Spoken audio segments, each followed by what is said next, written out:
नमस्कार दोस्तों, कहानियों की श्रृंखला में आज सुनेंगे मालती जोशी जी की कहानी शापित शैशव। तो आइए सुनते हैं। दरवाजे की घंटी इतनी जोर से बजी कि क्षण भर को हम सभी सहम गए। मैं समझ गई कि पारुल आई है और खूब भरी हुई आई है। दरवाज़ा खुलते ही वह घर में दाखिल हुई, पर रोज की तरह दंदनाती हुई अपने कमरे में गुम नहीं हुई। रसोई के दरवाजे पर खड़े होकर उसने तीखी आवाज़ में पूछा, आपने नीलम के यहाँ फ़ोन किया था? हाँ किया था। और सोनल के यहाँ भी? मैंने स्वीकारोक्ति में सिर हिला दिया। क्यों? अब इस क्यों का कोई क्या जवाब दे? इस तरह शहर भर में मुनादी करवाने की क्या ज़रूरत थी? अब इस सिरफिरी लड़की को कोई कैसे समझाए कि लड़की रात के 10-11 बजे तक घर नहीं लौटती तो घबराहट होती ही है। फिर उसकी मेज पर यहाँ वहाँ लिखे नंबरों को घुमाना भी पड़ता है। दरअसल तुम्हारे पापा यहाँ, उससे कोई फ़र्क नहीं पड़ता, उसने कड़कती आवाज़ में कहा। पापा घर में रहें या ना रहें, मेरे लिए शहर भर के फ़ोन खड़खड़ाने की कोई ज़रूरत नहीं। You have no right and I hate it. आइंदा ख्याल रखें, उसने निर्णायक स्वर में कहा और पैर पटकती हुई अपने कमरे में गुम हो गई। गुस्से से, अपमान से मेरा पूरा शरीर कांप रहा था, पर मैंने बड़ी मुश्किल से अपने को जब्त किया। मुझे मालूम था कि लक्ष्मी, रामधन बड़ी उत्सुकता से यह सारा प्रसंग देख रहे हैं। उत्तेजना से उनकी आंखें जैसी फटी जा रही हैं। वे शायद रात से ही घात लगाए बैठे थे कि अब कुछ अभूतपूर्व होकर रहेगा। एक तो सौतेली माँ का ठप्पा और दूसरे बिटिया का ऐसा घनघोर अपराध। पर मैंने उन्हें निराश ही किया। मैं तो अपनी कोई भी प्रतिक्रिया व्यक्त करना नहीं चाहती थी, पर एकदम चुप्पी लगा जाना भी शायद मेरे हक में अच्छा ना होता। वे लोग इसे मेरी कमजोरी ही समझते। इसलिए बेजारी की मुद्रा बनाकर मैंने कहा, घर में कोई बड़ा बूढ़ा न रहे तो ऐसा ही होता है। बच्चों को न बोलने की तमीज आती है और न रहने का ढंग। अरे बड़ी बूढ़ी थी तो उनकी कौन सुनवाई होती? रामधन बोला। अम्मा जी बेचारी खुद ही डरी डरी सी रहती थी। आया ने मार लड़ियाकर मूड पे बिठा लिया था। कुछ कसर थी तो बोर्डिंग में पूरी हो गई। अच्छा चलो, तुम सब्जी छौंको और कुछ नाश्ता पानी चाहिए हो तो पूछ लो। इन बातों का तो कोई अंत ही नहीं, मैंने सभा का समापन करते हुए कहा और अपने कमरे में चली आई। सारा दिन मेरी आंखों के सामने उसका वह तमतमाया चेहरा घूमता रहा। कैसा तो सुंदर रूप पाया है, पर गुस्से में कितना विकृत हो जाता है। इस लड़की से कैसे पार पाया जाएगा? एक सुव्यवस्थित भविष्य के लालच में मैंने यह कैसा अनचाहा बोझ उठा लिया। नहीं, अनचाहा कहना तो गलत होगा। उस समय तो कितनी ललक थी, कितना उत्साह था, पर अब डॉक्टर कुमार ने कोई बात नहीं छिपाई थी, पहले से आगाह कर दिया था। रजनी जी, मेरे घर में आपको कोई कष्ट नहीं होगा, कोई असुविधा नहीं होगी, इसका मुझे विश्वास है। ईश्वर की कृपा से सुख सुविधा का सारा सामान घर में मौजूद है। पर हाँ, घर में मेरी एक बिटिया भी है जो अपने में एक समस्या है। बोलती है तो पत्थर सा मारती है। अब तक तो हॉस्टल में थी, इसलिए आचार व्यवहार का कोई ढंग मैं उसे सिखा नहीं पाया हूँ। हाई स्कूल करने के बाद अब मैं उसे घर ले आया हूँ। सोचा था कल को उसे शादी करके फिर दूर जाना ही है। कुछ दिन तो बाप के पास रहे, कुछ तो मन के तार जुड़े, पर बड़ा मुश्किल लग रहा है। बल्कि अब तो मैं इस चिंता में घुल रहा हूँ कि इस उजड़ को ब्याहेगा कौन। अगर कोई माई का लाल दहेज के लालच में ले भी गया तो 4 दिन बाद ही मेरे दरवाजे पर छोड़ जाएगा। इसीलिए पत्नी की मृत्यु के इतने वर्षों बाद मैंने फिर से शादी करने का फैसला कर लिया है। सोचता हूँ घर में सौतेली ही सही, माँ आएगी तो एक वातावरण बनेगा, कुछ संस्कार जगेंगे। ईमानदारी की बात तो यह है कि यह शादी मैं अपने लिए नहीं, अपनी बेटी के लिए कर रहा हूँ। सच है, डॉक्टर कुमार ने कोई बात नहीं छिपाई थी, लेकिन फिर भी मैं स्थिति की भयावहता की कल्पना नहीं कर पाई थी। बल्कि मैंने तो यह रिश्ता एक चैलेंज के रूप में, एक चुनौती के रूप में स्वीकार किया था। 35 वर्ष की आयु में मुझे 17 साल की लड़की की माँ बनने में कोई आपत्ति नहीं थी। अब लगता है उस 17 वर्षीय आफत को देखे बिना ही यह चुनौती स्वीकार करना मूर्खता थी, पागलपन था। मेरी और पारुल की पहली मुलाकात ही बड़ी लोमहर्षक थी। बिटिया को उसकी सहेली के यहाँ छोड़कर डॉक्टर केवल एक दिन के लिए इंदौर आए थे। हमारी शादी बहुत ही सादे समारोह में संपन्न हुई। भोज का आयोजन भी लंबा चौड़ा नहीं था। भैया ने केवल कुछ चुनिंदा दोस्तों और परिजनों को ही बुलाया था। फिर भी रात के 11 बज ही गए। भाभी उतनी रात को विदा करने के लिए तैयार नहीं थी। पर इनकी ज़िद के आगे उन्हें हार माननी पड़ी। कोई बारात की विदाई तो थी ही नहीं। हम दोनों ही कार में बैठकर चले तो 4 बजते बजते घर पहुंच गए।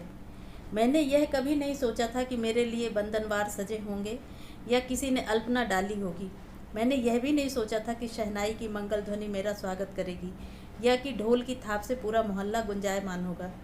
हम लोगों की शादी तो एक अनुबंध मात्र थी। भैया भाभी ने उसे एक उत्सव का रूप दे दिया था, बस। इस ओर वह उत्साह नहीं होगा, यह मुझे मालूम था।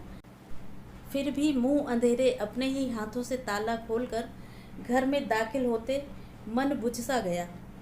वेलकम होम, उन्होंने औपचारिकता बरती। थैंक यू, मैंने शिष्टाचार निभाया। थोड़ा सा मुस्कुरा दी ताकि मेरी हताशा जाहिर न हो। थक गई हो ना, अभी आराम कर लो। इतनी रात में घर क्या देखोगी? जी हाँ, अभी तो अपना कमरा ही दिखा दीजिए। कमरे में जाते ही मन प्रसन्न हो गया। लगा कि आने वाले के सम्मान में इसे नए सिरे से सजाया गया है। डोर मैट से लेकर बाथरूम में रखे टॉवल तक सब कुछ नए नए से थे, नया भी और ताज़ा भी। मन के किसी कोने में जो एक कांटा सा था कि मैं किसी की बासी गृहस्थी सजाने जा रही हूँ, वह कसक एकदम दूर हो गई। बॉस लेकर बाहर आई तो देखा वे कॉफ़ी लिए मेरी प्रतीक्षा कर रहे हैं। थैंक यू, मैंने मग उठाते हुए कहा, पर यह धन्यवाद निरी औपचारिकता नहीं थी। मैंने हृदय से उनका आभार माना था। इस समय सचमुच कुछ पीने का मन हो रहा था, पर घर में कोई था ही नहीं जो अनुरोध करता। अपने आप बनाना कुछ अच्छा नहीं लग रहा था। मैं सचमुच कृतज्ञ थी कि मुझे आते ही रसोई में पैर नहीं देना पड़ा। मैं तो सोच रही थी कि अब तो सुबह होने को है, सोकर क्या होगा, पर कब आंख लग गई पता ही नहीं चला। सुबह उठी तो दिन काफ़ी चढ़ चुका था और ये तैयार हो चुके थे।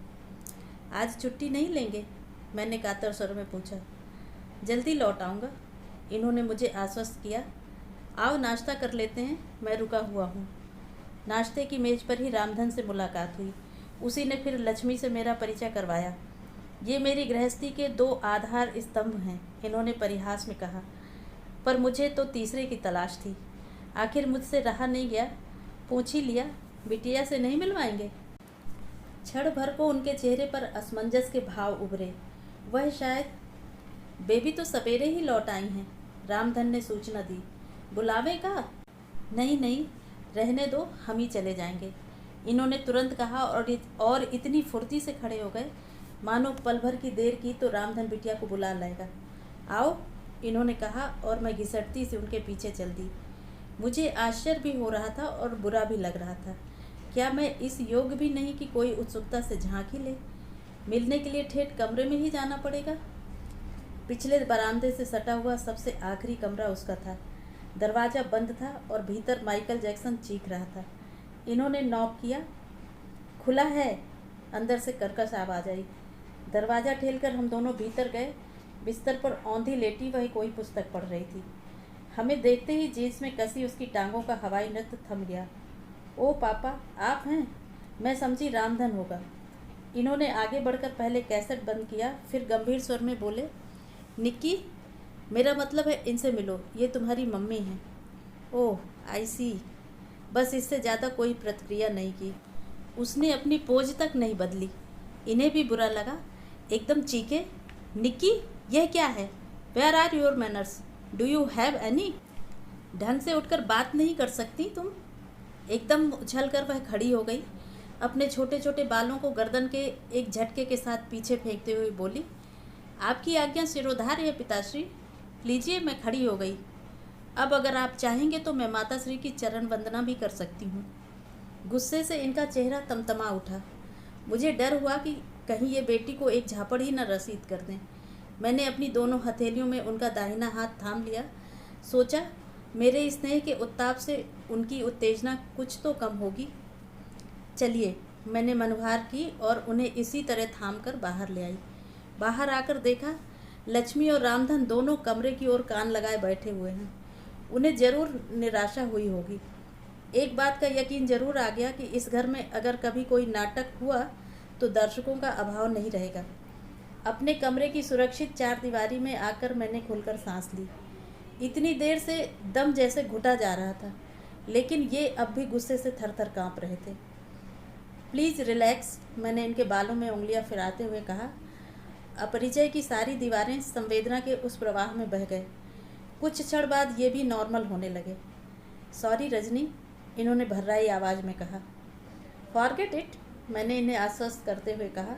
विश्वास कीजिए, मैंने किसी बात का जरा भी बुरा नहीं माना है। आप जरा उस लड़की की ओर से तो सोच कर देखिए। आप एक अनजान औरत को एकदम उसके सामने ले जाकर खड़ा कर देते हैं और कहते हैं यह तुम्हारी माँ है। बताइए, और आप उससे अपेक्षा करते हैं कि वह तमीज़ से पेश आए, उसकी प्रतिक्रिया एकदम नॉर्मल हो। How can it be possible? देखिए, बच्चे के मन में माँ की एक तस्वीर होती है, वह हर किसी को माँ के रूप में स्वीकार नहीं कर सकता। लेकिन निक्की को तो अपनी माँ की याद भी नहीं है। कुल जमा 2 साल की तो थी वह। उससे क्या फ़र्क पड़ता है? उसने माँ के चित्र तो देखे ही होंगे, उसी के सहारे उसकी कल्पना ने एक तस्वीर बनाई होगी। क्या पता वह मन ही मन उस तस्वीर को पूजती होगी। आप उससे यह आशा तो नहीं कर सकते कि वह मुझे देखते ही अपनी सारी श्रद्धा, सारा आदर मुझे दे दे। इसमें समय लगता है, बल्कि मेरा तो यह आग्रह भी नहीं है कि वह मुझे मम्मी ही कहे। उसके अंतर्मन से जो संबोधन निकलेगा मेरे लिए वही स्वीकार्य होगा। ये चुप ही बने रहे। सुनिए, मैंने अनुनय भरे स्वर में कहा, आज हमारी शादी का पहला दिन है, क्या मैं आपसे कुछ मांग सकती हूँ? इन्होंने प्रश्नार्थक नज़रों से मुझे देखा। आप निक्की को मेरे सामने या मेरे लिए डांटेंगे नहीं। वह मेरे साथ कैसे भी पेश आए, आप कुछ नहीं कहेंगे। यह मेरी लड़ाई है, इसे मैं अकेले ही लड़ना चाहती हूँ। आप बीच में पड़ेंगे तो मैं यह बाजी निश्चित ही हार जाऊँगी। इसलिए प्लीज़, एज यू प्लीज़। बड़ी देर बाद इन्होंने कहा और उठकर ड्यूटी पर चले गए। कितनी दिलेरी से मैंने यह चुनौती स्वीकार की थी, किस बहादुरी से ऐलान किया था कि यह मेरी लड़ाई है, इसे मैं अकेले ही लड़ूंगी। पर अब लग रहा है कि यह बड़बोलापन मुझे महंगा पड़ रहा है। यह जंग जीतना उतना आसान नहीं है। यह लड़की तो मुझे परछाई भी नहीं छूने देती। इस उठा-पटक पे उसके पिता भी दूर छिटकने लगे हैं। मैंने एक संकल्प लिया था, घर का वातावरण जब तक सहज और सामान्य नहीं हो जाता, तब तक हम ना तो किसी रिश्तेदार को आमंत्रित करेंगे, न स्वयं कहीं जाएंगे। जब भी जाना होगा, तीनों साथ जाएंगे। रिश्तेदारों का तो वैसे भी कोई खतरा नहीं था। माँ जी की मृत्यु के बाद मेहमानों का सिलसिला वैसे भी थम गया था। खाली घर में दीवारों से सिर फोड़ने कौन आता? इन्हें भी किसी के यहाँ जाने का या बुलाने का चाव नहीं रह गया था, पर कहीं बाहर जाने के लिए वे अकुला उठे थे। घर में हमेशा एक अव्यक्त तनाव बना रहता, जिससे इनका मन घर से भागने को होता था। यूँ तो बिटिया रानी हमारी किसी बात में दखल नहीं देती थी, पर उसकी यह उपेक्षा ही मन पर बोझ बन जाती थी। पर कहीं जाना भी तो आसान नहीं था। हम लोग कहीं पिक्चर या पार्टी में भी जाते तो मेरा मन अपराध बोध से ग्रस्त हो जाता। शहर से दूर जाने का तो सवाल ही नहीं उठता था। निक्की को क्या हर बार सहेली के यहाँ भेजा जा सकता था? उसे ही यह क्या अच्छा लगता? घर पर उसे नौकरों के भरोसे छोड़ना भी तो संभव नहीं था। लोग बाग मखौल नहीं उड़ाएंगे। तुम हर बार उसकी बात बीच में क्यों ले आती हो? ये झल्लाते। लेकिन उसे एकदम नज़रअंदाज भी तो नहीं किया जा सकता। मैं समझाती। आखिर एक दिन मैंने कह ही डाला, आप ही ने तो कहा था कि यह शादी आप सिर्फ बिटिया के लिए कर रहे हैं। हाँ कहा था। ये चीखे। तो क्या इसी की सज़ा दे रही हो मुझे? और फिर 2 दिन तक बच्चों की तरह मुंह फुलाए घूमते रहे। इन्हें इस तरह नाराज़ करके जिसे मनाने का मैं प्रयत्न कर रही थी, वह मुझे जरा भी लिफ्ट नहीं दे रही थी। मेरा हर प्रयास वह विफल कर रही थी। गृह प्रवेश के दूसरे दिन तड़के मेरी आँख खुल गई। श्रीमान जी गहरी नींद में सो रहे थे। सोचा अपने लिए फर्स्ट क्लास चाय बना ली जाए। कल का पूरा दिन मानसिक ऊहापोह में और औपचारिकताओं में बीत गया। एक बार भी चाय का मज़ा नहीं आया। रसोई में जाते हुए देखा निक्की के कमरे की लाइट जल रही है। सोचा दोस्ती के लिए अच्छा मौका है। उसके पिताजी भी साथ में नहीं हैं। मैंने फटाफट 2 कप चाय बनाई और दरवाजे पर हल्के से नॉक किया। निक्की। दरवाज़ा इस तेज़ी के साथ खुला कि मैं सहम कर 2 कदम पीछे ही हट गई। फिर संभलते हुए मैंने कहा, मैंने तुम्हें डिस्टर्ब तो नहीं किया ना? तुम्हारे कमरे में रोशनी देखी तो सोचा कि सुबह की चाय निक्की के साथ ही पी जाए। मेरा नाम पारुल है। पापा श्री ने शायद आपको बताया नहीं? Oh sorry. अपमान के उस घूंट को किसी तरह पीते हुए मैंने कहा, अच्छा बताओ नाश्ते में क्या लोगी? आज तुम्हारी पसंद का ही नाश्ता बनाते हैं। मेरी चिंता रहने दें, उसने कप हाथ में लेते हुए कहा। मेरा नाश्ता रामधन बना देगा। आप तो जिनकी सेवा के लिए आई हैं उन्हीं का ख्याल रखें, मेहरबानी होगी। मन हुआ कह दूं, पगली, मैं तो तेरे लिए ही इस घर में आई हूँ। तेरे पापा मुझे तेरे लिए ही ब्याह कर लाए हैं। पर वह जिस तरह काट खाने को दौड़ रही थी, वहाँ ऐसी कोमल अनुभूतियों के लिए गुंजाइश ही कहाँ थी। इसके बाद मैंने उसे जब भी पुकारा या जब भी उसका उल्लेख किया, पारुल कहकर ही किया। इन्होंने एक दो बार कहा भी, अरे मैं तो भूल ही चला था कि इसका नाम पारुल है। इसीलिए तो मैंने ठान लिया है कि उसका असली नाम ही चलाऊंगी। इतना प्यारा नाम है और आपकी देखा देखी सब उसे निक्की कहे चले जाते हैं। कोई बच्ची है अब वो। चाय वाले प्रसंग की कड़वाहट भूलने में मुझे 2-4 दिन लगे। उसके बाद मैंने फिर कमर कस ली। उसकी अनुपस्थिति में एक दिन मैंने उसके कमरे का मुआयना किया। वह ठीक वैसा ही था जैसा मैंने सोचा था। उसे तरतीब देने की कोशिश में मेरे पूरे 3 घंटे खर्च हुए। मैंने पहले तो उसका बिस्तर ठीक किया, पलंग की चादर बदली, फिर खिड़कियों के पर्दे बदले, यहाँ वहाँ बिखरे कपड़ों को समेटा, धुले अनधुले कपड़ों को अलग किया, मेज पर फैली किताब कॉपियों को करीने से जमाया, ड्रेसिंग टेबल का शीशा साफ किया, शीशियों के ढक्कन ऐसा स्थान रखे, स्टूल पर कैसेट्स के ढेर को स्टैंड में फिट किया, बाथरूम में नई साबुनदानियाँ रखी, गीले तौलिए सूखने के लिए फैलाए। इतना सब करने के बाद लक्ष्मी को झाड़ू लगाने की आज्ञा देकर मैं अपने कमरे में आकर लेट गई। थक तो गई थी मैं, पर मन प्रसन्न था। सोचा पारुल भी देखेगी तो उसका जी खुश हो जाएगा। मुंह से चाहे कुछ ना कहे, मन ही मन इसका एहसास तो होगा कि माँ भी कोई चीज़ होती है। ठीक 4 बजे उसकी लूना गेट के अंदर दाखिल हुई और मैं उठकर बैठ गई। पता नहीं किस अव्यक्त अनुभूति से मेरा हृदय धड़कने लगा। रोज की तरह वह सीधे अपने कमरे में गई और दूसरे ही क्षण वह मेरे सामने थी। धन्यवाद, उसने कहा, पर उसकी आंखें और उसका स्वर उस धन्यवाद का समर्थन नहीं कर रहे थे। आपने मेरे कबाड़ खाने को कमरे की शक्ल देने की कोशिश की, इसके लिए आभारी हूँ, पर भविष्य में यह कृपा दृष्टि न कीजिएगा, मुझे अच्छा नहीं लगता। और वह उल्टे पांव कमरे में लौट गई। क्षोभ और अपमान से सुलगती हुई मैं पता नहीं कब तक वहीं बैठी रही। अपमान की यह आवृत्ति तो पता नहीं कितनी बार हो चुकी है। उस दिन घर में कथा थी। रामधन का ही आग्रह था कि शादी के उपलक्ष्य में और कुछ नहीं तो एक कथा ही हो जाए। उसने खुद बोल रखा था कि साहब का घर बस जाएगा तो कथा करवाऊंगा। उसके संकल्प का मान तो रखना ही था। बड़े उत्साह से मैंने सारी तैयारी की। इस घर में हालांकि कोई वातावरण नहीं था, पर माँ के यहाँ तो नित्य पूजा पाठ की परंपरा थी।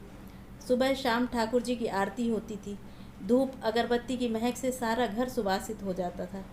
मंत्रोच्चार से एक मंगलमय पवित्र वातावरण की सृष्टि होती थी। अपने उस परिवेश को उस दिन के लिए मैंने इस घर में भी जीवित कर लिया। बड़े मनोयोग से पूजा स्थल को सजाया संवारा, सुंदर अल्पना से अलंकृत किया। माँ जी की अलमारी से पूजा के सारे उपकरण निकालकर उन्हें चमकाया। बड़े उत्साह से प्रसाद बनाया। विधि विधान से पूजा हुई, कथा बाँची गई और जब आरती का समय आया, पता नहीं क्यों मुझे दुर्बुद्धि हुई और मैंने लक्ष्मी से कहा, बिटिया को आवाज़ दे दो, आरती हो रही है। बिटिया रानी कमरे में अवतीर्ण हुई, जीन्स और लूजर, उसकी रोज की पोशाक। पर पता नहीं क्यों पंडित जी के सामने जरा संकोच हो आया और जब आरती लेने का समय आया तो मुझसे नहीं रहा गया। बेटे, जूते पहनकर आरती नहीं लेते। बस वह एकदम पलटकर चली गई। ना आरती ली, न प्रसाद लिया। मन एकदम खराब हो गया। मेरे ही अनुरोध पर इन्होंने अपने 1-2 मित्रों को सपरिवार खाने पर बुला लिया था। सोचा था जरा उत्सव का वातावरण हो जाएगा, पर उल्टे मातमी सन्नाटा सा छाया रहा। अजीब सा आलम था। मैं उस घर पर अपना पूरा स्नेह उड़ेल देने को बेचैन थी। अपनी ममता का आंचल फैलाए बैठी थी, लेकिन वह 16-17 साल की लड़की को गोद में लेकर दुलराया तो नहीं जा सकता। उससे तो दोस्ती ही की जा सकती है। पर जब जब मैंने दोस्ती का हाथ बढ़ाया, उसने निर्ममता से झटक दिया। जब जब प्यार से उसे कुछ समझाना चाहा, बिच्छू सा डंक मारकर उसने मुझे आहत कर दिया। और कल रात तो हद ही हो गई। महारानी सुबह 8 बजे जो कॉलेज गई तो रात तक लौटी ही नहीं। ये सेमिनार के लिए दिल्ली गए हुए थे। मेरी तो चिंता से जान सूख गई। रामधन से कहा कि पास पड़ोस में कोई सहेली रहती हो तो पता कर लो, पर उसने साफ मना कर दिया। बोला बेबी गुस्साती हैं। उसने तो फ़ोन करने से भी मना किया था, पर मेरा मन नहीं माना और मैंने मेज़ पर यहाँ वहाँ लिखे नंबरों को घुमा दिया।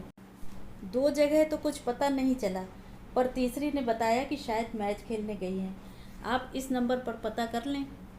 नीलम के यहाँ उसकी मम्मी मिली।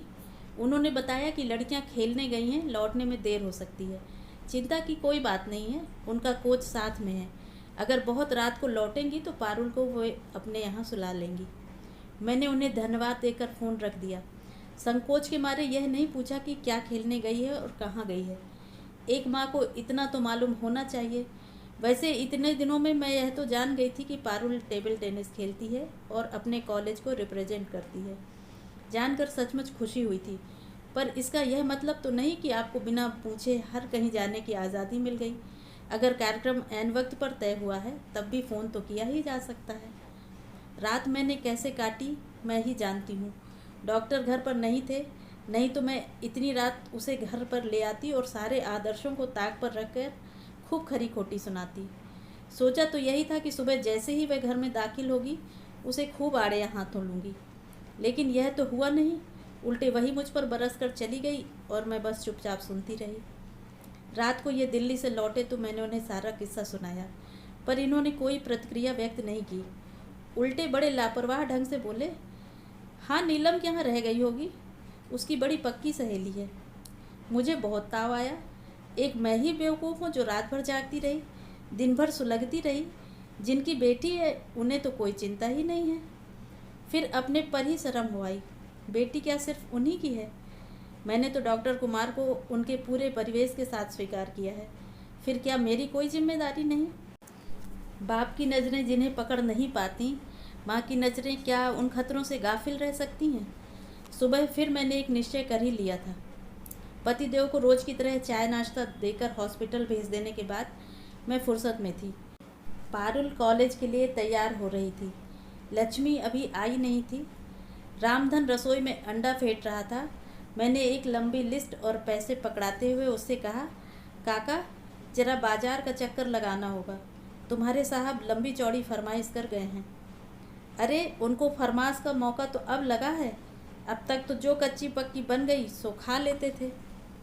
वही तो सोचती हूँ कुछ तो उनकी पसंद का बना लूँ, आप झटपट सामान ला दो। अबे हाल जात हैं, बिटिया का नाश्ता बना दें? वह तो मैं बना लूँगी, कहकर मैंने तुरंत गैस जलाकर फ्राइंग पैन चढ़ा दिया। अब अंडे का कटोरा मेरे हवाले करने के सिवा उसके पास कोई चारा ही नहीं रहा।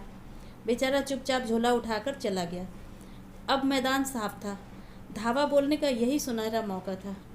मत चूके चौहान, मैंने अपने आप से कहा और इष्ट देव का जाप करते हुए दरवाजे पर नॉक किया। खुला है, वह हमेशा की तरह चीखी। नाश्ते की सजी हुई ट्रे लेकर मैंने कमरे में प्रवेश किया। वह ड्रेसिंग टेबल के सामने खड़ी थी। शीशे में मेरा प्रतिबिंब देखते ही चौंक पड़ी। आप? हाँ।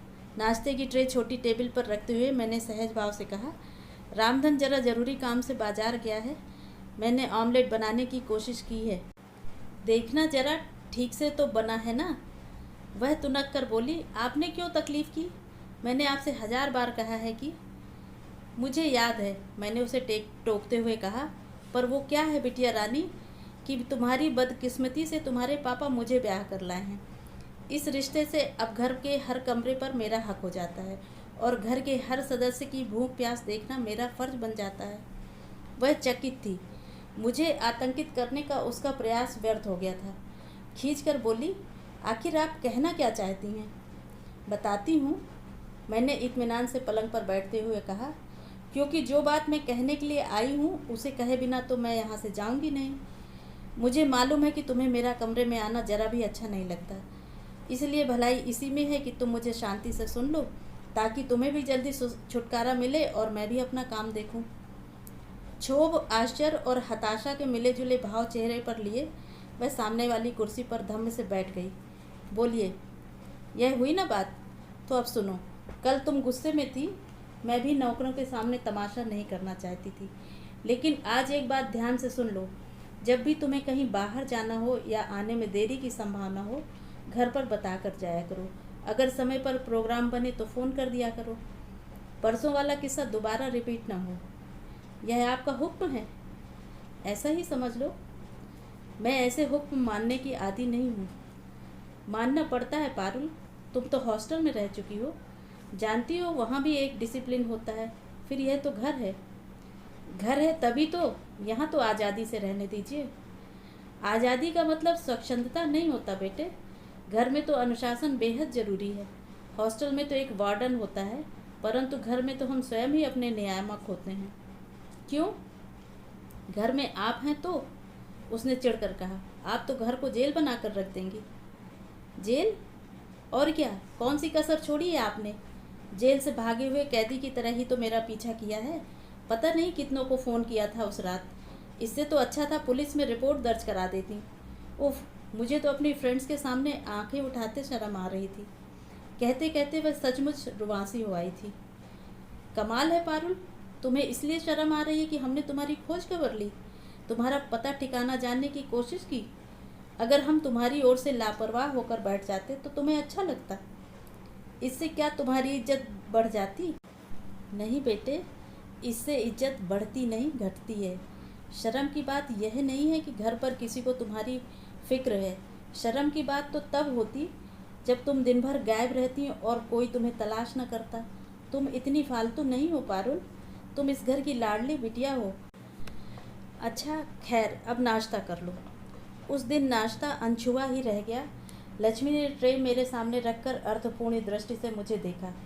मैंने कोई लिफ्ट नहीं दी और लापरवाही से कहा, आज मैंने बनाया था ना, अच्छा नहीं बना होगा, कोई बात नहीं, कैंटीन में खा लेगी, वहाँ तो सब चीज़ें मिलती हैं। आलोचना का इतना अच्छा मौका हाथ से निकल जाने पर लक्ष्मी उदास हो गई। फिर बड़ी देर तक रामधन के साथ खुसर फुसर होती रही। शायद रामधन ने बताया भी हो कि आज बहू जी ने ज़बरदस्ती अपने हाथ का नाश्ता खिलाना चाहा था, तभी बेबी भूखी चली गई। जो भी हो, 4-5 दिन तक वह यूं ही अनमनी बनी रही। खाना भी ऐसा वैसा ही खाती रही। रामधन मनोहार भी करता रहा। मैंने ध्यान न दिया, न मनाने की कोशिश की। मैं वह सीमा पार कर चुकी थी। अब पहल उसे ही करनी थी। मैं केवल प्रतीक्षा कर रही थी, एकदम तटस्थ भाव से। पर मेरी यह तटस्थता कितनी सतही थी, इसका शीघ्र ही पता चल गया। उस दिन सुबह से ही रिमझिम शुरू हो गई थी। जाते समय पारुल रेनकोट के लिए गेट से लौट कर आई थी, यह मैंने देखा था। ये जब लंच के लिए आए, पानी तब भी बरस रहा था, पर हल्का था। हम लोग खाना खाकर लेटे ही थे कि बारिश तेज हो गई। 3 बजे तक तो उसने घनघोर रूप धारण कर लिया। देखिए तो कैसा धुआंधार बरस रहा है। सावन का महीना है, अब भी नहीं बरसेगा। मुझे तो पारुल की चिंता हो रही है। कॉलेज भी तुम्हारा शहर के दूसरे छोर पर है। रेनकोट लेकर गई है ना? ओफो, ये पानी तो देखिए, ये क्या रेनकोट के बस का है। जिस पर वह लूना से गई है पूरी भीग जाएगी, तो घर आकर कपड़े बदल लेगी। आप तो कमाल करते हैं। तो मुझे क्या करने को कहती हो? उसे जाकर ला नहीं सकते? ज़रूर ला सकता हूँ, पर जानती तो हो वह लड़की कैसी तूफ़ान है। मैं चला भी जाऊँ तो क्या वह मेरे साथ आएगी और लोगों के सामने मेरा तमाशा बन जाएगा। और देखो, कहीं फ़ोन मत करना, उस दिन जैसा नाटक हो जाएगा। तो क्या हाथ पर हाथ धरे बैठे रहें? मैंने चिढ़कर कहा। कैसे बाप हैं आप? पानी ही बरस रहा है, कोई प्रलय नहीं आया है जो तुम इतना परेशान हो रही हो। उसकी बहुत सी सहेलियाँ वहीं आसपास रहती हैं, थोड़ी देर के लिए कहीं भी रुक जाएगी। Now relax. किसी के रिलैक्स कह देने से क्या होता है? मेरी चिंता तो वैसी ही बनी रही। पता नहीं कितनी बार तो मैंने दरवाजे के चक्कर लगाए होंगे, पता नहीं कितनी बार तो कहा होगा, लड़की पता नहीं कहाँ रह गई। शाम को पानी का जोर थोड़ा कम हुआ, पर लड़की का कहीं पता नहीं था। मेरी व्यग्रता और बढ़ गई थी। सोच लिया कि अगर 7 बजे तक वह नहीं लौटी तो उसके पिता को गाड़ी निकालनी ही होगी। मैं घड़ी की सुइयों पर नज़रें गड़ाई थी कि रामधन की आवाज़ आई, बहू जी, बेबी आ गई। मैं दौड़कर दरवाजे पर पहुंची। देखा लथपथ चली आ रही है, साथ में 2 मूर्तियां और हैं। लीजिए साहब, संभालिए अपनी अमानत। अरे ऐसा तूफान मचाया कि बस बरसते पानी में आना पड़ा। पागल, मैंने पारुल को हल्की सी चपत लगाते हुए कहा। अपने साथ आंटी को भी गीला कर दिया। फ़ोन कर देती तो पापा खुद ले जाकर लिवा लाते। उसने मुझसे नहीं कहा था बहन जी, वह तो अकेली ही आ रही थी। पर बताइए, जवान जहान लड़की को ऑटो में कैसे अकेले भेज दें? ज़माना कितना ख़राब चल रहा है। लड़कियों को तो कुछ कहो तो बुरा लगता है। पर आप ही बताइए। आप भीतर तो आइए, ऑटो खड़ा है, उसे मैं विदा कर देती हूँ, ये आपको छोड़ आएंगे। पारुल, तुम जाकर फटाफट कपड़े बदलो, नहीं तो बीमार पड़ जाओगी। भीतर जाकर मैंने रामधन को अदरक वाली चाय बनाने का आदेश दिया, लक्ष्मी के हाथ ऑटो के पैसे भिजवाए, इन्हें तैयार रहने की सूचना दी और फिर 2 तौलिया लेकर बाहर आ गई। तब तक माँ बेटी ड्राइंग रूम में आ चुकी थी। मुझे लगा कि आगंतुक महिला भीतर आने को उत्सुक ही थी, तभी तो जरा से अनुरोध पर मान गई। डॉक्टर साहब आज शायद घर पर ही हैं? उन्होंने पूछा। जी हाँ, रोज़ तो 6 बजे ही निकल जाते हैं। आज पारुल की वजह से रुक गए। उसे लेने ही जा रहे थे, पर पता नहीं था कि वह कहाँ पर है। सब की सब हमारे घर पर ही इकट्ठा हो गई थी। मैंने भी VCR लगा दिया। वही मैंने प्यार किया, पता नहीं कितनी बार देखती हैं ये लोग। पर आज तो पिक्चर आधी भी नहीं हुई और सब की सब खड़ी हो गई। पारुल तो एकदम सड़क पर चल दी। बड़ी मुश्किल से रोका उसे मैंने और साथ ले आई। बहुत डरती है आपसे?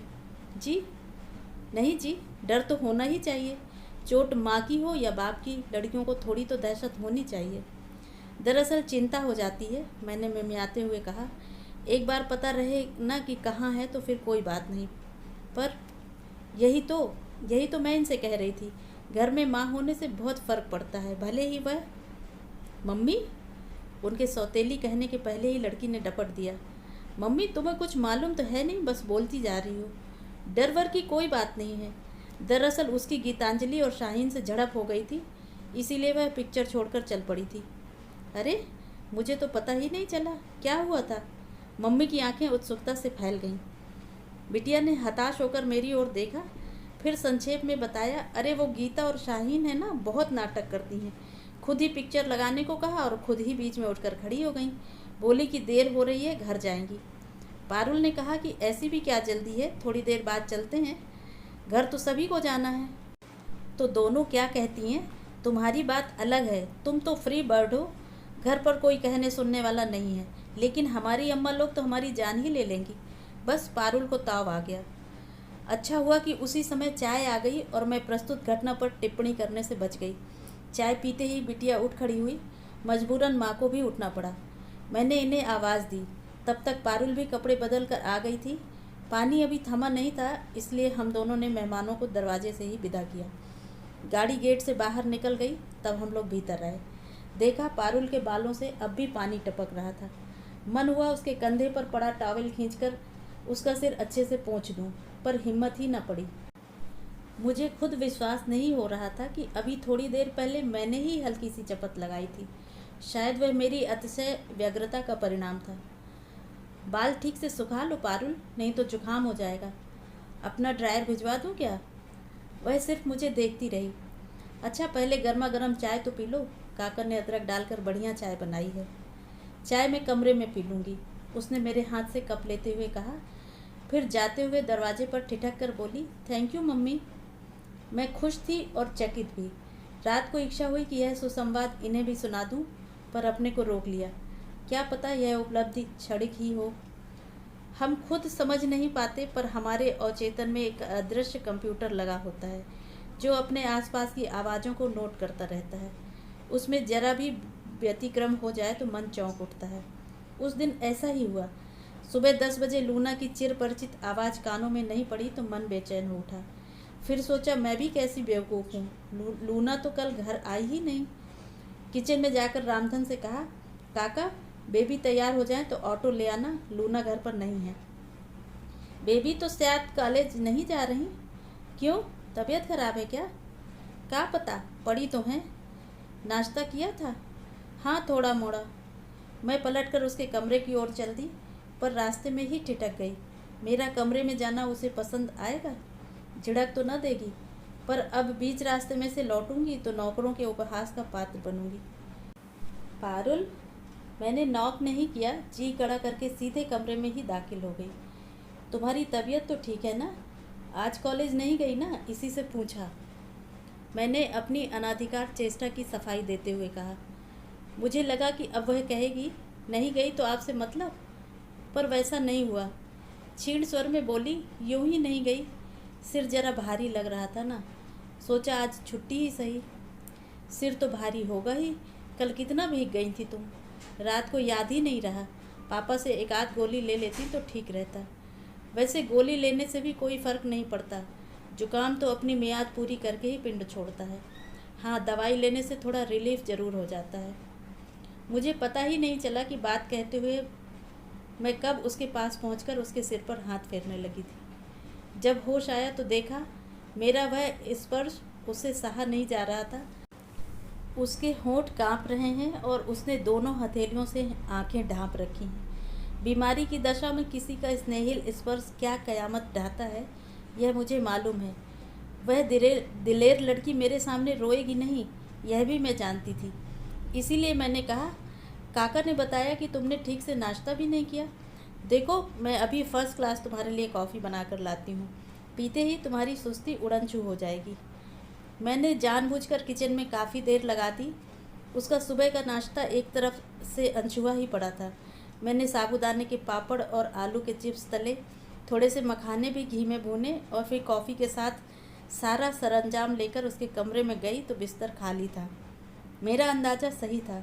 जब वह बाथरूम से निकली तो उसका चेहरा और आँखें दोनों धुले धुले से थे। थैंक यू मम्मी, उसने कप हाथ में लेते हुए कहा। मन हुआ कि उससे कहूँ, माँ को यूँ बार बार धन्यवाद नहीं देते, पर अपने को रोक लिया। मम्मी कह देने से ही कोई माँ नहीं हो जाती। जिस दिन वह मन से मुझे माँ कहकर स्वीकार करेगी, औपचारिकता की यह दीवार अपने आप टूट जाएगी। रामधन काका गाड़ी चला लेते हैं ना? हाँ, क्यों? तुम एक चिट्ठी लिख कर दे दो तो वे गाड़ी उठा लाएंगे। वैसे नीलम की मम्मी उन्हें पहचानती तो होंगी ना? लेकिन नीलम के यहाँ क्यों जाएंगे? गाड़ी तो छाया के यहाँ है। तो कल जो आई थी वह छाया थी? और क्या, उसी का घर तो कॉलेज के पास पड़ता है, इसीलिए तो गाड़ी वहाँ रख देती हूँ। वह तो बेचारी बहुत अच्छी है, पर उसकी mummy, she is such a bore. और उन्हें आपने नीलम की मम्मी समझ लिया। ओह नो, नीलम सुनेगी तो सिर पीट लेगी। तुम्हारे पापा भी सिर पीट रहे थे, कह रहे थे कि कहाँ फंसा दिया मुझे। पूरे रास्ते वो एक मिनट को भी चुप नहीं हुई। बेचारे, उनकी तो औरतों की बकझक सुनने की आदत भी छूट गई है। उनके लिए तो अच्छा खासा ओवरडोज हो गया होगा। बात जरा सी थी, पर हम दोनों हंसी से लोटपोट हो गई। मेरे तो गले में फंदा ही पड़ गया। इस घर में आने के बाद पहली बार मैं इतना खुलकर हंसी थी। पारुल को भी मैंने पहली बार हंसते हुए देखा था। लगा यह हंसी हमारी छाती में पता नहीं कब से जमी हुई थी। गलती मेरी ही थी। हंसी का दौर थमते ही उसने कहा, मुझे ठीक से इंट्रोड्यूस करवाना था, पर मेरा मूड उस समय इतना ऑफ हो रहा था।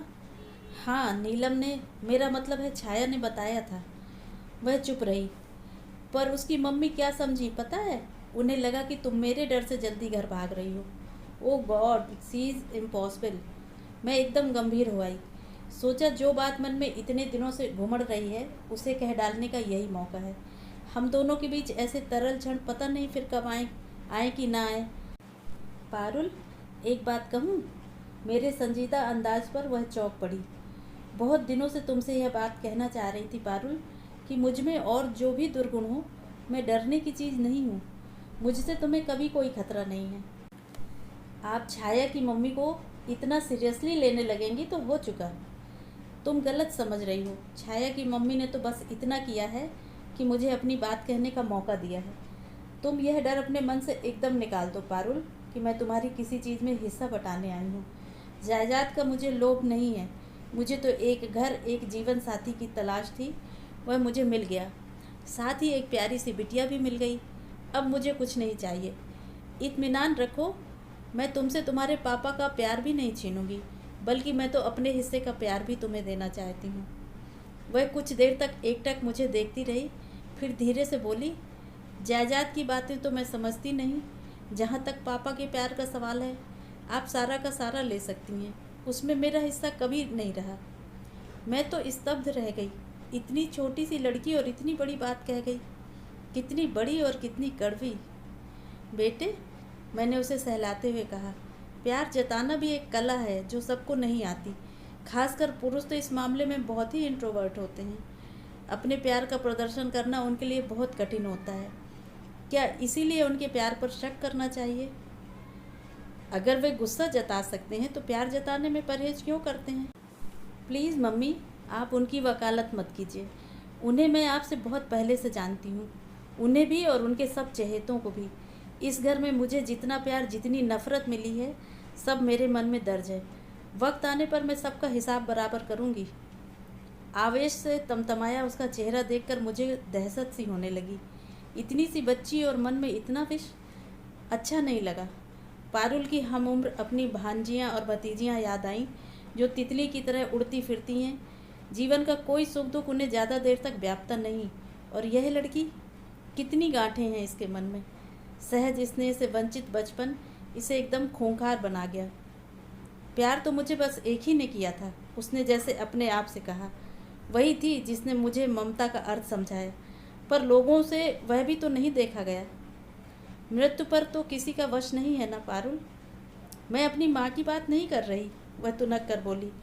उनके प्यार का तो स्वाद भी मुझे याद नहीं। मैं तो दिद्दा की बात कर रही हूँ। दिद्दा? हाँ, मेरी आया थी वह, पर मेरे लिए तो माँ ही थी। उसने मेरे लिए वह सब कुछ किया जो एक माँ अपने बच्चे के लिए करती है। मेरी पूरी दुनिया थी दिद्दा, मेरी ढाल थी, मेरा कवच थी।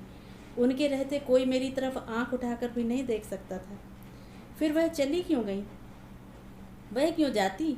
परम पूजनी दादी जी को फूटी आंख नहीं सुहाती थी ना, इसीलिए बीमारी के बहाने उसे निकाल बाहर किया। कितनी बड़ी थी उस समय तुम? यही कोई 8 साल की। दिद्दा को तो भेज दिया, पर दादी से क्या कुछ संभलता था? मुझे फिर उठाकर नानी के यहाँ पटकाए। नानी बेचारी तो बिस्तर से लगी थी।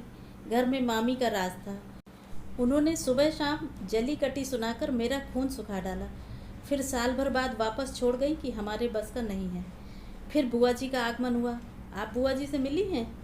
नहीं तो ज़रूर मिलिएगा, जी खुश हो जाएगा। दादी की ट्रू कॉपी हैं।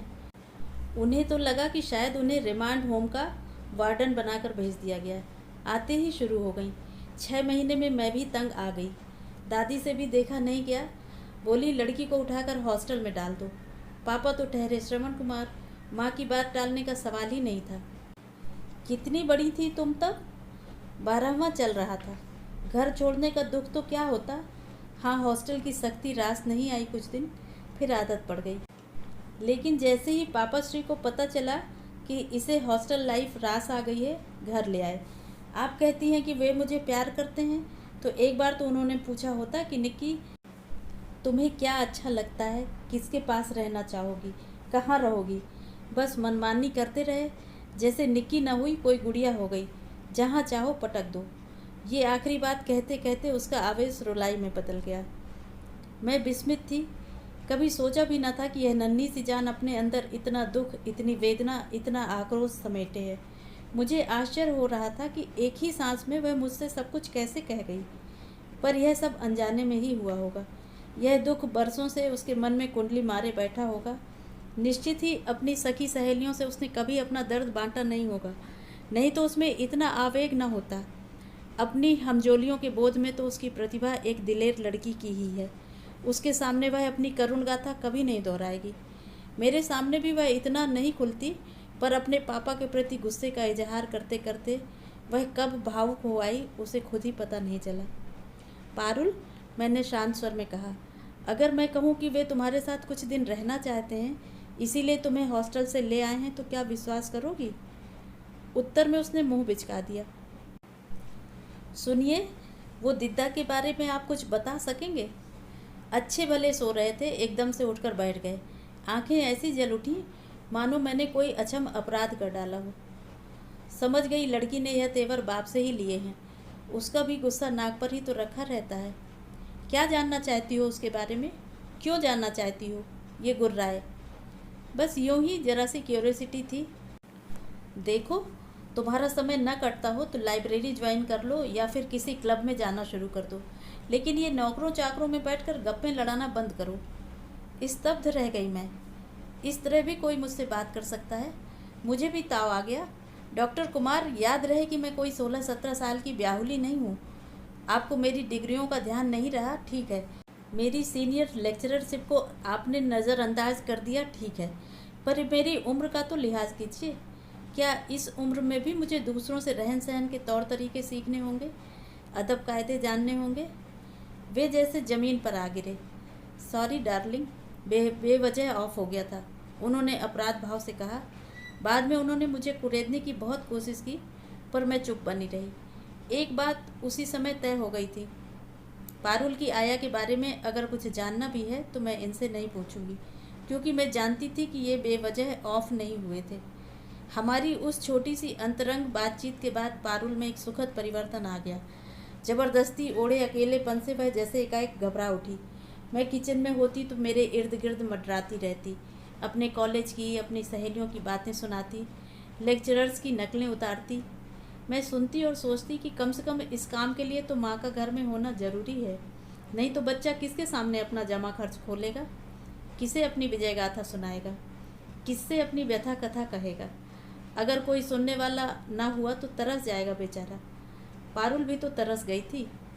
उसके मन में कितना कुछ जमा हो पाया था, वही तो धीरे धीरे बाहर आ रहा था। मन का भार हल्का होने से उसके चेहरे का संतप्त भाव भी बिला गया था। एक अपूर्व कोमलता से उसका मुख उद्भासित हो गया था। जब कुछ करने को नहीं होता तो हम दोनों ताश या कैरम खेलने बैठ जाती। रामधन काका हमें चाय और पकौड़े बनाकर देते जाते। एक दिन पारुल ने पूछ लिया, आप रामधन को काका क्यों कहती हैं? बुजुर्ग हैं ना, फिर इस घर के पुराने नौकर हैं, नाम लेना अच्छा नहीं लगता। मुझे ये बातें किसी ने क्यों नहीं सिखाई? सिखाने के लिए घर में कोई होना तो चाहिए। क्यों नहीं थे? इतने सारे लोग थे, जिस तिस बात पर डांटते रहते थे, पर कायदे की बात कभी किसी ने नहीं सिखाई। दूसरे ही क्षण उसके चेहरे का तनाव कम हो गया। बोली, रामधन, मैं भी आपसे तुम्हें काका कहूँगी, रामधन काका। रामधन हंस दिया। बेबी की इस सना को उसने गंभीरता से नहीं लिया, वह लेने लायक थी भी नहीं। बरसों की आदत इतनी आसानी से छूटने वाली नहीं थी। हाँ, लक्ष्मी और रामधन से बात करने का ढंग जरूर सौम्य हो गया था, लेकिन पापा से उसकी अब तक कुट्टी बनी हुई थी। उनकी आहट पाते ही वह अपने दड़बे में घुस जाती थी। एक आध बार उन्होंने हमें साथ बैठे देख लिया था। हंसकर बाद में कहा था, युद्ध विराम चल रहा है। हाँ, अब आप नज़र तो न लगाइए। एक दिन प्रसाद दंपति आ गए थे। डॉक्टर प्रसाद कुमार के दोस्तों में सबसे घनिष्ठ हैं। दोनों पति पत्नी बड़े ही हंसमुख, खुशमिजाज और मिलनसार हैं। यूँ तो पारुल कभी भी मेहमानों के सामने नहीं आती, पर प्रसाद अंकल से उसकी पटती है। वे आते ही उसे खींचकर बाहर निकालते हैं, कॉलेज के हालचाल पूछते हैं, कभी कभी आइसक्रीम खिलाने बाहर भी ले जाते हैं। उनके बच्चों के साथ तो वह एकदम बच्ची बन जाती है। उनका गदबदा छुटकू, जो 9 साल के अंतराल से पैदा हुआ है, बड़ा प्यारा है। पारुल तो उस पर जान देती है, देखते ही लपक कर उठा लेती है। उस दिन भी पारुल ने छुटकू को देखते ही किताब फेंक दी, फिर रवि, शशि और नन्हे हनी को लेकर सीधे छत पर चली गई। उन लोगों की धमा चौकड़ी की गूंज नीचे तक आ रही थी। दीदी, मिसेस प्रसाद बोली, अब आप भी एक प्यारा सा खिलौना ले आइए। निक्की को बच्चों का कितना शौक है, देख रही हैं ना। इस उम्र में बच्चे की कल्पना भी मेरे लिए हास्यास्पद थी। संयत स्वर में मैंने कहा, घर में जो 2 बच्चे पहले से हैं, उन्हें ही तो मैनेज करना मुश्किल हो रहा है। नई मुसीबत मोल लेकर क्या करूँगी? कोई मुसीबत नहीं होती भाभी, अपने आप दोनों रास्ते पर आ जाएंगे। घर में थोड़ी रौनक हो जाएगी तो इस तरह भागते नहीं फिरेंगे। और क्या, भाई साहब तो जब देखो अपने मरीजों से ही घिरे रहते हैं। दीदी, आप भी तो कुछ कहती नहीं हैं। भाभी क्या कहेंगी, काम जो इतना फैला रखा है, समेटने में देर तो लगेगी। उस वक्त तो समय काटना एक समस्या थी। अकेला घर काटने को दौड़ता था, इसीलिए बेचारा अपने को उलझाए रखता था। मैं दोनों की बातचीत तटस्थ भाव से सुन रही थी कि एकाएक पूछ बैठी, आप इन लोगों को कब से जानते हैं डॉक्टर? कब से मतलब? हम लोग तो साथ में पढ़े हैं। तब तो आपने पारुल की मम्मी को भी देखा होगा। हाँ, मैंने तो देखा है, पर शायद संध्या ने नहीं देखा। क्यों डार्लिंग? हाँ, हम लोगों की शादी में वह नहीं थी। मैं जब पहली बार माताजी से आशीर्वाद लेने आई तो निक्की को देखा था। आया की गोद में चढ़कर घूम रही थी। तब बिन माँ की उस नन्ही सी बच्ची को देखकर बहुत दुख हुआ था। लेकिन वह आया भी गजब की थी भाभी, यह समझ लीजिए कि माँ से भी बढ़कर थी। इतनी अच्छी आया को उन्होंने निकाल क्यों दिया? यह आपसे किसने कह दिया? निकाला नहीं था भाभी, उसे टीबी हो गई थी। यहाँ घर में कैसे रखते? इलाज के लिए उसे हॉस्पिटलाइज करना ही पड़ा। कुमार ने खुद सारा इंतजाम किया था। वह जब तक ठीक नहीं हो गई, कुमार बराबर उसके इलाज के लिए पैसे भेजता रहा। उसके घर का पता जानते हैं? कुमार को मालूम होगा। नहीं, मैं उनसे नहीं पूछना चाहती। आप ही किसी तरह पता लगा सकें तो लगाइए। पता तो खैर टीबी हॉस्पिटल से भी मिल जाएगा, पर बात क्या है? मैं उसे वापस बुलाना चाहती हूँ। पर क्यों? अब तो वह बहुत बूढ़ी हो गई होंगी। निक्की को भी अब आया की ज़रूरत नहीं रही। 8-10 साल में कोई इतना बुढ़ाता नहीं डॉक्टर, और निक्की को अब भी उसकी ज़रूरत है। उसके अवचेतन में अब भी वह बसी हुई है। उसी खोने का दुख अब भी उसके मन में ताज़ा है। मैं चाहती हूँ वह फिर से यहाँ आकर रहें और पारुल का बचपन लौटा दें। कुमार राजी होगा? वह मेरा जिम्मा रहा। पहले आप पता तो लगाइए। Treat it as an urgent case, top priority. समझ रहे हैं ना? बिल्कुल समझ रहा हूँ भाभी। उसके बाद लगातार 3-4 दिन तक मैं डॉक्टर प्रसाद के फ़ोन की प्रतीक्षा करती रही। चौथे दिन वे खुद ही आ गए। वह जानबूझकर ऐसे समय आए थे जब उनके मित्र घर पर नहीं थे। मैंने मन ही मन उनकी समझदारी की दाद दी। भाभी, मैंने आपका काम तो कर दिया है, मतलब गंगाबाई का पता तो लगा लिया है, बट आई एम अफ्रेड आप उसे घर नहीं ला सकेंगी। क्या मतलब? मैं उसका पता लेने टीबी हॉस्पिटल गया था। वहाँ पता चला कि 6 महीने पहले ही उसे फिर से भर्ती किया गया है, और यह भी पता चला है कि इस बार बीमारी बहुत अगले दौर में पहुँच गई है। क्या टीबी भी रिप्लेस होता है डॉक्टर? यह तो राज रोग है भाभी। इसे चाहिए अच्छी ग़िज़ा, अच्छी देखभाल। गरीबों के घर पर यह सब कहाँ से मैसर होता है? फिर अपना कोई होता तो देखभाल करता। वह तो भाई के घर पड़ी हुई थी, वहाँ तो अपने ही खाने के लाले होंगे। गंगाबाई बेचारी तो इन असुविधाओं की आदी भी नहीं है। शुरू से बंगलों में ही रही, अच्छा खाया, अच्छा पहना है। भाभी के पीहर में भी उसके ठाठ थे, यहाँ भी उसका दबदबा था। दूसरे माहौल में तो वह जी ही नहीं सकती थी। तो क्या वह उनके पीहर से आई थी? हाँ, निक्की की देखभाल के लिए उसे बुलवा लिया था। उन दिनों भाभी बीमार चल रही थी ना। उनकी मृत्यु के बाद उसके वापस जाने का प्रश्न ही नहीं उठता था। भाभी, एक बात कहूँ? कहिए, मैंने निराश स्वर में कहा। निक्की और दिद्दा को लेकर मैंने पिछले दिनों कितने कल्पना चित्र बनाए थे। अब सबके सब मुझे मुँह चिढ़ा रहे थे। भाभी, मुझे लगता है वह बुढ़िया ज़्यादा दिन नहीं खींचेगी। Her days are numbered. अगर निक्की को एक बार उससे मिलवा लाते तो उसका जी खुश हो जाएगा। आप इत्मीनान रखिए, मैं ही ले जाऊंगा उसे। डॉक्टर प्रसाद के साथ पारुल को भेजना कोई मुश्किल नहीं था। उनसे तो पारुल की दोस्ती थी। वादे के मुताबिक वे दूसरे ही दिन आकर उसे ले गए। उनके जाने के बाद मैं अपने दिवा स्वप्नों में खो गई। पारुल आज कितनी खुश होगी। उसे लगेगा जैसे उसका बचपन लौट आया है, और जब उसे पता लगेगा कि उसकी बिछड़ी हुई ममता से पुनः मिलवाने के लिए मैंने ही पहल की है, तो वह कृतज्ञता से भर उठेगी। मन का सारा कलमश धुल जाएगा। प्रसाद अंकल उसे यह भी तो बताएंगे कि दिद्दा के इलाज का सारा पैसा पापा उठा रहे हैं, तो फिर वह पापा को भी माफ़ कर देगी। और उसके पापा, वे भी तो कितने खुश होंगे। इस मधुर षड्यंत्र की मैंने भनक तक न लगने दी थी। अब पता चलेगा तो सिवा प्रशंसा के कुछ न कर पाएंगे। उन लोगों को लौटने में कोई 2-2.5 घंटे लग गए। हॉस्पिटल शहर से दूर पहाड़ी पर जो था। मुझे लगा था गाड़ी से उतरकर वह सीधे मेरे पास दौड़ी आएगी, मेरे गले में अपनी बाहें डालकर कहेगी, हाय मम्मा, यू आर सो स्वीट। पिछले दिनों हम काफ़ी करीब आ गए थे, फिर भी एक औपचारिक दूरी बनी हुई थी। आज वह भी समाप्त हो जाएगी। लेकिन वह सीधे कमरे में चली गई। शायद अपना भावावेश मुझसे छिपाना चाहती हो। डॉक्टर प्रसाद जरूर थोड़ी देर को मेरे पास बैठे। बोले, बहुत खुश हुई बुढ़िया, बार बार बलाएं ले रही थी, माथा चूम रही थी, आपको और मुझे भी आशीष दे रही थी। लेकिन भाभी, उनकी हालत कुछ ठीक नहीं है। She may collapse any time. तो अच्छा ही हुआ जो आप लोग हो आए, नहीं तो ज़िंदगी भर को मलाल रह जाता, मुझे भी और बिटिया को भी। आप ठीक कह रही हैं, उन्होंने उठते हुए कहा। उन्हें विदा करके मैं गुनगुनाती हुई सीधे पारुल के कमरे में गई। मुझे क्या मालूम था कि वह मेरी प्रतीक्षा में भरी बंदूक की तरह तनी बैठी है। मुझे देखते ही फट पड़ी। क्यों भेजा था मुझे वहाँ? किसकी साजिश थी ये? बचपन की एक मीठी सी याद मेरे मन में थी, उसे भी आपने तहस नहस कर दिया। सौतेली माँ है ना आप। मेरा इतना सा सुख भी आपसे सहा न गया और आप सोच रही कि आपने बड़ा एहसान किया, मेरी पुरानी आया से मिलवाकर बड़ा नेक काम किया। पता नहीं कितने देर तक वह इसी तरह बड़बड़ाती रही। मैं जड़ मूक बनी उसके आरोपों को झेलती रही। प्रतिवाद करने का या आगे बढ़कर उसे सांत्वना देने का भी मेरा साहस न हुआ। उफ, मैं तो सोच भी नहीं सकती थी कि बचपन में इसी औरत ने मुझे पाला है। मुझे तो यह सोचकर भी झुरझुरी हो आती है कि मैं उसकी गोद में खेलती थी, उसके पास ही सोती थी। उसने बताया कि वह मुझे अपने हाथों से खाना खिलाती थी। छी, मुझे तो वहीं उबकाई आने लगी। उसका कमरा, उसका बिस्तर, उसके कपड़े इस कदर बांस मार रहे थे। उफ, उसका दर्द मेरी पकड़ में आ गया।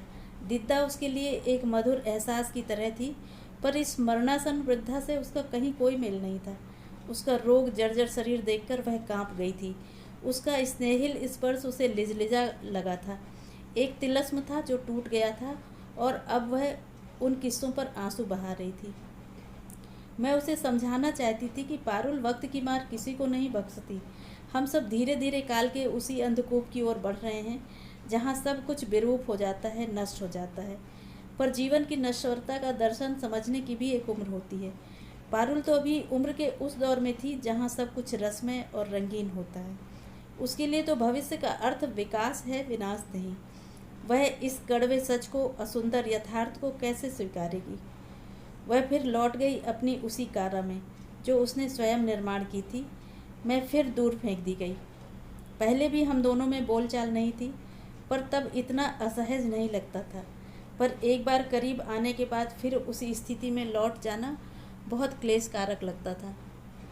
उसके पापा अक्सर छेड़ देते, क्यों, युद्ध विराम समाप्त हो गया, संधि वार्ता विफल हो गई?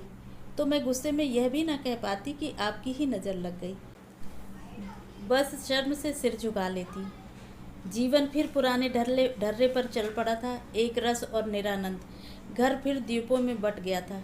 इस बीच कई पर्व त्योहार आए, पर कोई हमें उल्लसित न कर सका। उल्टे वे हमें और अवसाद से भर गए। 30 सितंबर को पारुल का जन्मदिन था।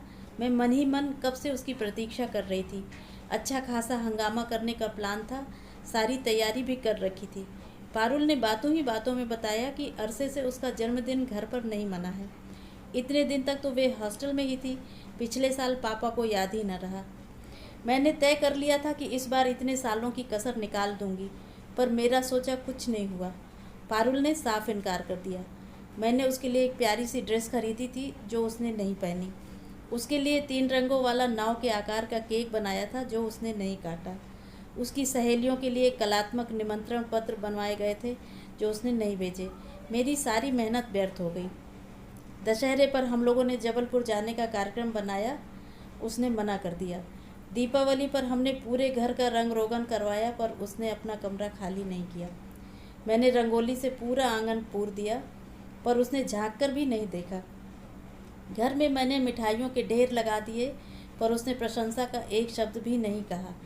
भैया दूज पर मैंने खास तौर से डॉक्टर प्रसाद के परिवार को आमंत्रित किया, पर उसने बच्चों का टीका नहीं किया। पहले की भांति अब वह मुझ पर फुफकारती तो नहीं थी, पर अपनी उपेक्षा से मेरे हर प्रयास को विफल कर रही थी। मेरी 4-5 महीने की लंबी छुट्टी समाप्त होने को थी और मेरा मन फिर से ज्वाइन कर लेने को हो रहा था। इस ऊब से बचने का और कोई उपाय भी तो नहीं था। मैं ईश्वर को धन्यवाद दे रही थी कि उसने मुझे समय पर सद्बुद्धि दी, नहीं तो मैं एकदम इस्तीफा देकर ही आ रही थी। ईश्वर से ज़्यादा धन्यवाद तो भैया भाभी को और अपने सहयोगियों को देना चाहिए। उन्हीं लोगों ने मुझे सलाह दी थी कि फ़िलहाल लंबी छुट्टी ले लो, और देखो इस उम्र में एडजस्टमेंट बहुत मुश्किल होता है। नौकरी छोड़ दोगी तो लौटने का रास्ता भी नहीं रहेगा।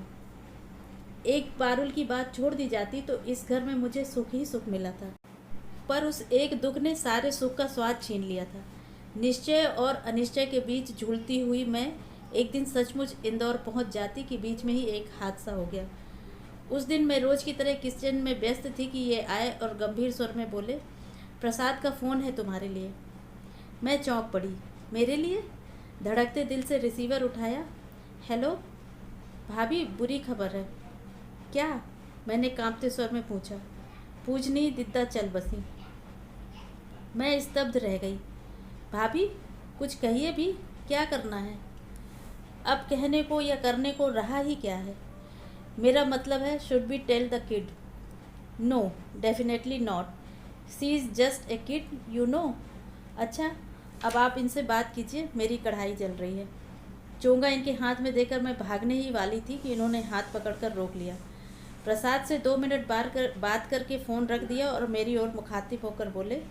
उनकी मुद्रा से मैं समझ गई कि मैं कटघरे में खड़ी हुई हूँ। जलती हुई आंखों से उन्होंने पहला प्रश्न दागा। प्रसाद ने यह खबर पहले तुम्हें क्यों दी? मुझे भी तो दे सकता था। यह बात आप उन्हीं से पूछते तो ठीक रहता। उससे तो खैर पूछना ही है, पर तुम यह बताओ, इस औरत की मौत से तुम्हारा क्या वास्ता है? ओफो, मेरा क्या वास्ता होगा? वे बस मुझसे इसलिए पूछ रहे थे कि पारुल को बताना है कि नहीं। मैंने कह दिया कि कोई ज़रूरत नहीं है। वह जब जिंदा थी, पारुल उन्हें देखाई थी बस। मैं रात में तो उस बच्ची को भेज नहीं सकती ना। पारुल अस्पताल कब गई थी? गई थी एक दिन, प्रसाद लिवा ले गए थे। पर सुझाव किसका था? मेरा था। यही सुनना चाहते हैं ना आप? अब आप यह भी कहेंगे कि यह बात मुझसे क्यों नहीं कही गई? तो हुजूर, शुरुआत तो आप ही से की थी, पर आप तो उस नाम को सुनते ही भड़क गए थे। उस समय आप क्या है सुनने की स्थिति में थे कि पारुल अपनी आया को भूल नहीं पाई है। अब भी वह उसे उतनी ही शिद्दत से याद करती है। क्या आपके पास यह सोचने समझने की फुर्सत थी कि वह अपनी दिद्दा के लिए कितनी बेचैन है? और आपकी फुर्सत का इंतज़ार मैं नहीं कर सकती थी, क्योंकि उस औरत के पास गिनती के दिन थे। आज मैं खुश हूँ कि आपकी नाराज़गी का खतरा उठाकर भी मैंने यह पहल की। आपको और कुछ कहना है? क्या कहते बेचारे, मुंह लटका कर रह गए। विजय के उन क्षणों में मैंने उन्हें यह नहीं बताया कि मेरी वह उदात्त कोशिश कितनी नाकाम रही है। मेरे आत्मविश्वास का दुर्ग कैसे भरभरा कर गिर पड़ा है। उस दिन नाश्ता किए बिना ही वे घर से निकल गए। शायद मुझे दंड देने का इससे अच्छा तरीका उन्हें याद नहीं आया। सुबह के गए, रात को लौटे। आते ही सीधे नहाने चले गए। मैं समझ गई कि दिवंगता को श्रद्धांजलि देकर लौटे हैं। अच्छा भी लगा, इतना हक तो उस गरीबनी का बनता ही था।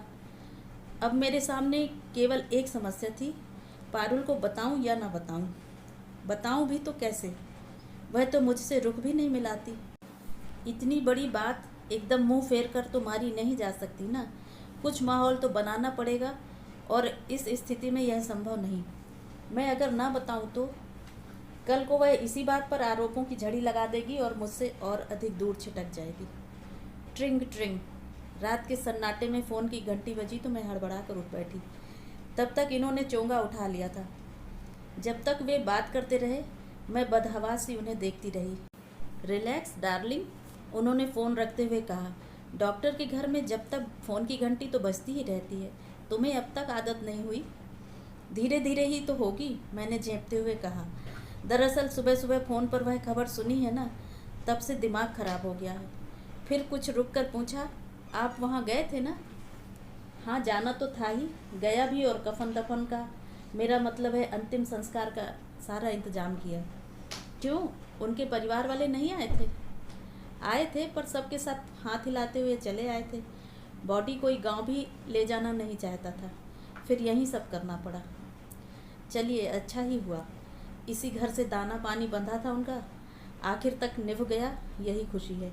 और फिर कुछ क्षण रुककर बड़े साहस के साथ मैंने कहा, सुनिए, मुझे उनके बारे में कुछ बताएंगे? इस बार उन्होंने आंखें नहीं तरेरी और ना ही गुर्राए, बल्कि शांत स्वर में बोले, क्या जानना चाहती हो?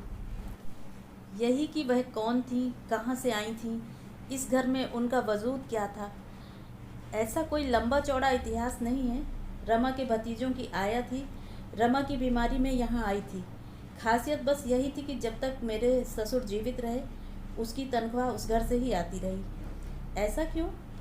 इसलिए कि उस समय फुल टाइम आया रखने की मेरी हैसियत नहीं थी।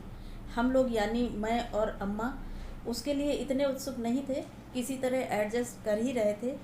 पर रमा असुविधाओं में जीने की आदी नहीं थी, इसीलिए उसके पिताजी को दया आ गई। पर उनकी यह दया, यह मेहरबानी हमें बहुत महंगी पड़ी। क्यों? अपने ही घर में हम जैसे किसी के आश्रित हो गए। उसकी उपस्थिति हमें एक हीन बोझ से भर देती थी, वह भी हमें हिकारत से देखती थी। मेरा तो फिर भी थोड़ा लिहाज करती थी, पर अम्मा को उसने कभी मालकिन का दर्जा नहीं दिया। बेचारी अम्मा, वे तो नौकरानी की नौकरानी बन गई थी। वे दिद्दा के लिए चाय बनाती, नाश्ता देती, रोटियां सेकती। दिद्दा नाक भाव सिकोड़ कर खाती और अपने साहब को कोसती कि बेबी को उन्होंने किस कुएं में पटक दिया है। क्या वे लोग बहुत अमीर हैं? अमीर थे। रमा के डैडी की शेयरिंग प्रैक्टिस थी। बहुत कुशल सर्जन थे वे।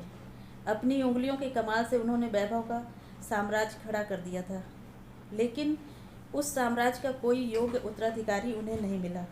बेटा उनका डॉक्टर नहीं बन सका। शायद इसीलिए उन्होंने रमा के लिए मेरा चुनाव किया था। सोचा होगा यह गरीब घर का लड़का, बिना बाप का लड़का आसानी से काबू में आ जाएगा। मेरे पास अपना अलग साम्राज्य बनाने की कुव्वत थी। जो सोचा था वह मैंने करके भी दिखा दिया। पर देखने के लिए न रमा रही न उसके डैडी। उन्होंने तो बस मेरे संघर्ष का दौर ही देखा। उन्हें, मेरा मतलब पारुल की मम्मी को क्या हो गया था? दूसरी प्रेगनेंसी के दौरान छोटा सा एक्सीडेंट हो गया था। डॉक्टरों ने अबॉर्शन की सलाह दी, वह भी करवा लिया। पर पता नहीं क्या कॉम्प्लिकेशंस हो गए कि हालत बिगड़ती ही चली गई। कार में डालकर मुंबई भी ले गए थे, पर कुछ फ़ायदा नहीं हुआ। 15वें दिन उसके शव के साथ ही लौटना पड़ा। उन्हीं दिनों दिद्दा इस घर में आई थी। हम लोग तो उन दिनों रमा को लेकर परेशान थे। घर में बस अम्मा थी और वह थी। पर एक नफ़रत का बीज कब पड़ गया पता ही नहीं चला। एक खाई सी थी दोनों के बीच, जो बढ़ती ही चली गई। रमा जब तक रही तब तक तो सब कुछ दबा ढका रहा, पर उसकी मृत्यु के बाद दोनों का परस्पर तिरस्कार और घृणा जैसे मुखर हो गए। बहुत कठिन दिन थे वे। मैं रमा के वियोग से आहत था। प्रैक्टिस की कसमकश जारी थी और इधर घर पर जैसे जंग छिड़ी हुई थी। मैं परेशान हाल घर लौटता तो यहाँ अदालत शुरू हो जाती। मैं बच्ची का ढंग से पता भी नहीं कर पाता। इन्हीं दोनों की चिक चिक में मेरा दिमाग चट जाता।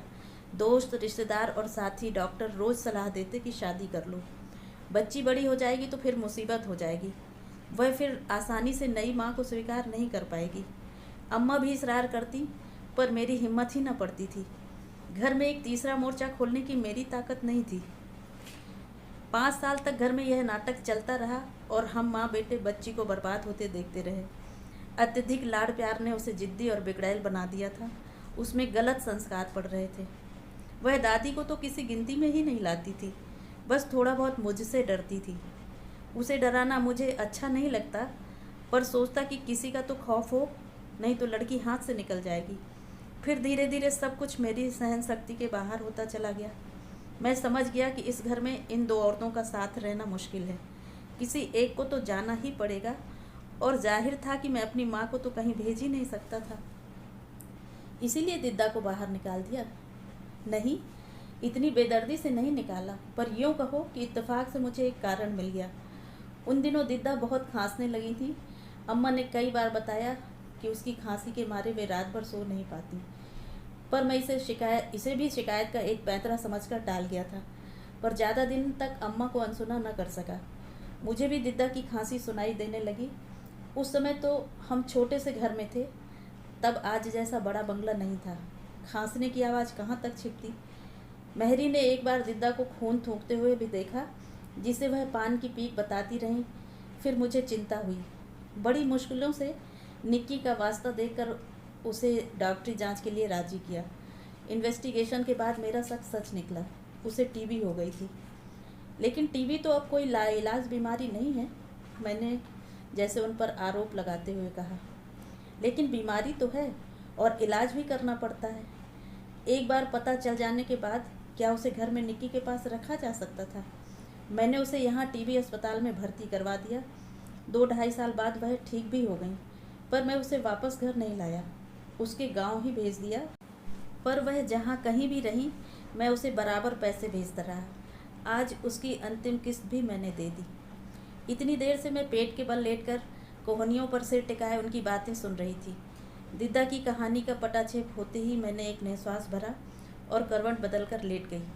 मन बेहद उदास हुआ था, परंतु इस समय जिस अनजान अनदेखी वृद्धा के प्रति मन में करुणा उमड़ रही थी, वह दिद्दा नहीं, पारुल की दादी थी।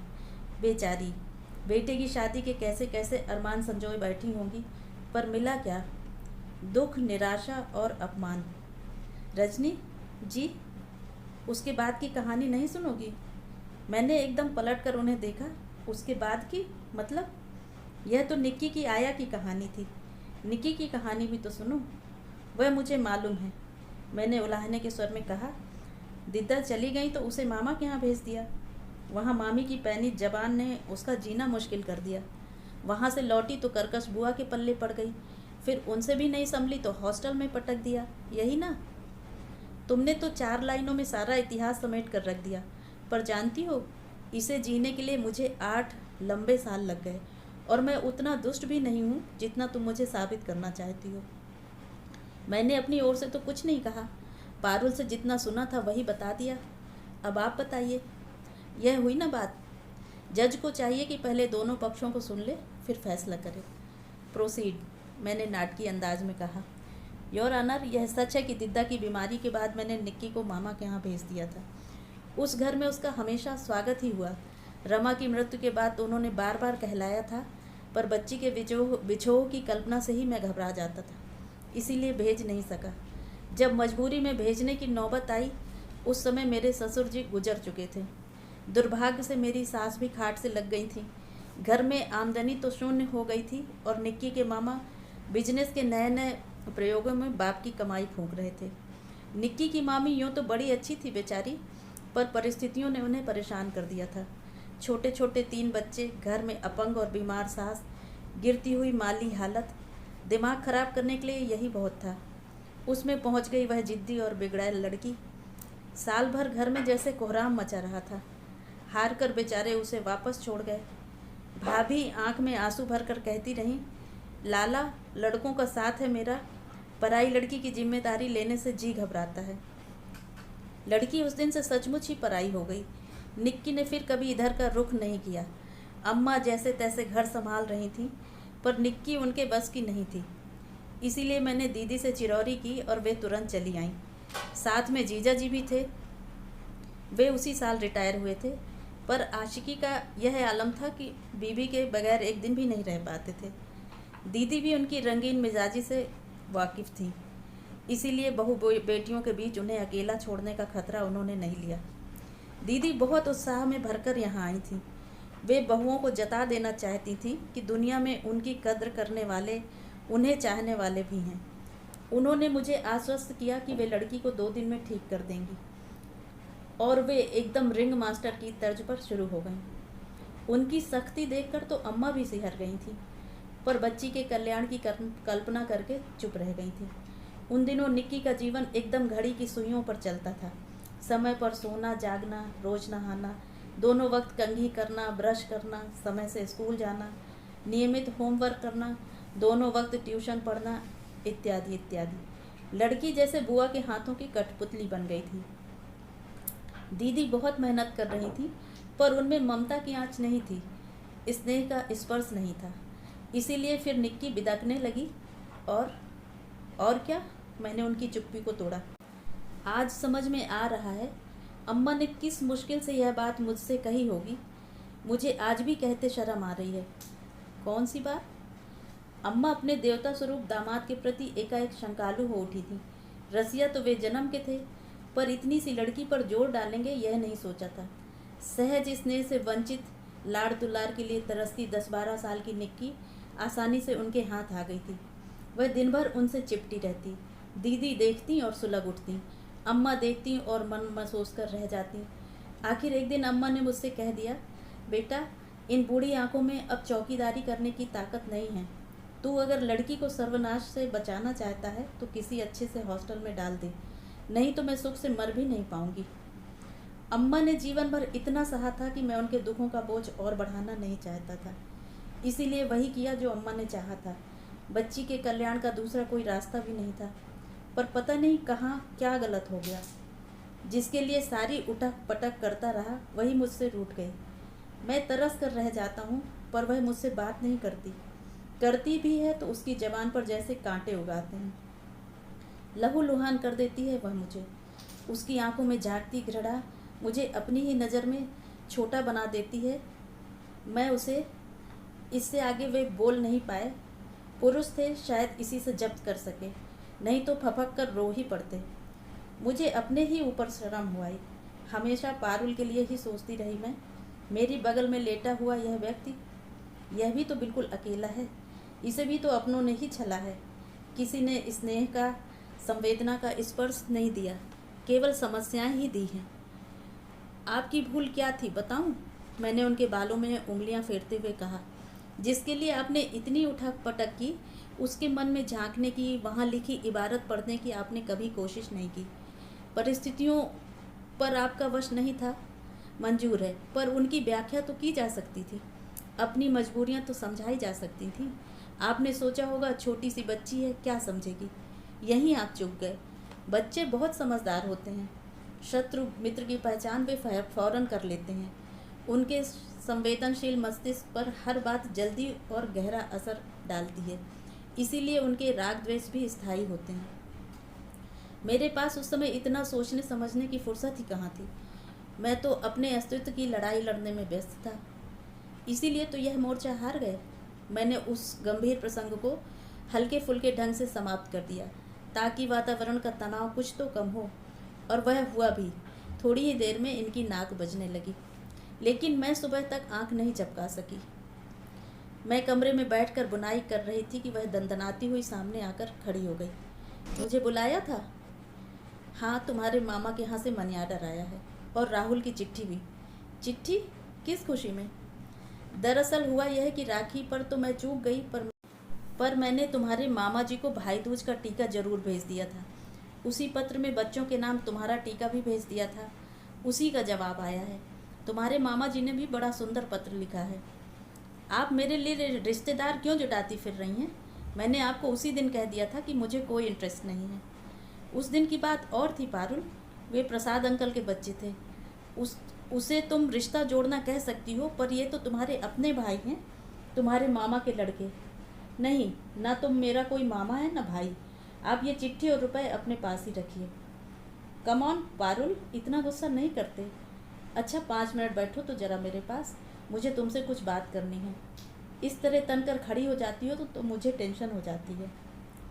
अनिच्छा से ही सही, वह पलंग की पाटी पर बैठ गई, जैसे किसी भी क्षण उठकर चली जाएगी। अच्छा ये बताओ, तुम्हारा यह गुस्सा असल में किस पर है? मुझ पर या अपने भाइयों पर? अगर भाइयों पर है तो उन्हें माफ़ कर दो। अरे बचपन में तो सभी भाई बहन लड़ते झगड़ते हैं, सगे हों तब तो और भी ज़्यादा। मेरी माँ कहती थी कि बचपन में जिनमें लड़ाई होती है, बड़े होकर वे भी एक दूसरे पर जान छिड़कते हैं। तो बेटे, बचपन की बातें इतने दिनों तक थोड़े ही याद रखते हैं, सब भूल जाते हैं। देखो तुम्हारे भाई भी भूल गए हैं, तुम भी उन्हें माफ़ कर दो। और अगर तुम मुझसे नाराज़ हो पारुल, तो विश्वास करो, मैंने जानबूझकर तुम्हें चोट नहीं पहुंचाई। मेरा इरादा तुम्हारा जी दुखाने का नहीं था। दरअसल मैं सांस लेने के लिए एक रुकी तो एक बात बिजली की तरह मेरे मन में कौंध गई। मैं तुम्हें उस जगह कभी न भेजती पारुल, पर मुझे उस मरणासन औरत की इच्छा का मान रखना पड़ा। फांसी पर चढ़ने वालों की भी अंतिम इच्छा पूछी जाती है, उसका सम्मान किया जाता है। फिर ये तो तुम्हारी दिद्दा थी। आप कहना क्या चाहती हैं? यही कि दिद्दा ने एक बार तुम्हें देखना चाहा था। तुम उन्हें कितना याद करती हो, उससे कहीं ज़्यादा वे तुम्हें याद करती थी। तुम्हारे पास तो फिर भी एक दुनिया थी, स्कूल की, कॉलेज की, पुस्तकों की, सिनेमा की, सहेलियों की। लेकिन उनके पास तुम्हारी यादों के सिवा क्या था? इसलिए उनकी इच्छा का मान तो रखना ही था। इतना हक तो उनका बनता ही था। उनके प्यार का कर्ज था तुम पर, उसे तो चुकाना ही था। सबको अपने हिस्से का कर्ज खुद ही उतारना पड़ता है। तुम्हें पाल पोस कर दिद्दा ने इस घर पर जो उपकार किया है, पापा बराबर उसका हिसाब चुकाते रहे हैं। अंतिम संस्कार तक उन्होंने अपना यह कौल निभाया है। अंतिम संस्कार? किसका? यही कहने के लिए तो मैंने तुम्हें यहाँ बुलाया था। चिट्ठी तो कोई भी तुम्हारे कमरे में दे आता, पर यह खबर तो मुझे ही देनी थी ना। पारुल, दिद्दा नहीं रही। उसका सिहरना मैंने साफ देख लिया। अच्छा हुआ जो तुम लोग उस दिन अस्पताल हुआ है, तुम्हें देखने की बड़ी साध थी उन्हें। नहीं जाती तो मन में पछतावा रह जाता। वह पलंग की पाटी पर बैठी थी, धीरे से मेरे पास सरक कर आई। मम्मी, मुझे क्या फिर वहाँ जाना पड़ेगा? मैंने देखा उसके होंठ काँप रहे थे और चेहरे पर भय पुता हुआ था। मृत्यु से साक्षात्कार करने का हौसला कितनों के पास होता है। फिर यह तो लाख दिलेर ही सही थी, तो एक नन्ही सी लड़की ही। उसके बदहवास चेहरे को देखकर मुझे प्यार हो आया। उसका चेहरा अपनी हथेलियों पे थामकर मैंने कहा, नहीं बेटे, तुम वहाँ क्यों जाओगी? प्रसाद अंकल ने कल पूछा भी था, पर मैंने साफ मना कर दिया। कहीं बच्चे भी ऐसी जगह जाते हैं? थैंक यू मम्मी, उसने कहा और धीरे से अपने को छुड़ा लिया। थोड़ी देर तक दीवार की ओर ताकते हुए चुपचाप बैठी रही। फिर सहमी सी आवाज़ में बोली, उस दिन उन्हें अस्पताल में देखकर मेरा मन कैसा तो हो गया था। वे बाहों में भरकर मुझे प्यार कर रही थी और मैं भागने के लिए छटपटा रही थी। वे मेरी बलाएं ले रही थी और मैं मन ही मन उन्हें कोस रही थी। उन्हें यह सब पता तो नहीं चला होगा ना? उसका स्वर इतना करुण था कि सांत्वना देना जरूरी हो गया। उसकी पीठ पर हाथ फेरते हुए मैंने कहा, नहीं बेटे, उन्हें कुछ पता नहीं चला होगा, क्योंकि जो प्यार करते हैं वे आंख मूंद कर प्यार करते हैं। अपनों की गलतियां देखने वाली नज़र ही उनके पास नहीं होती। सच मम्मी, उसने कहा और मेरी गोद में दुबक गई।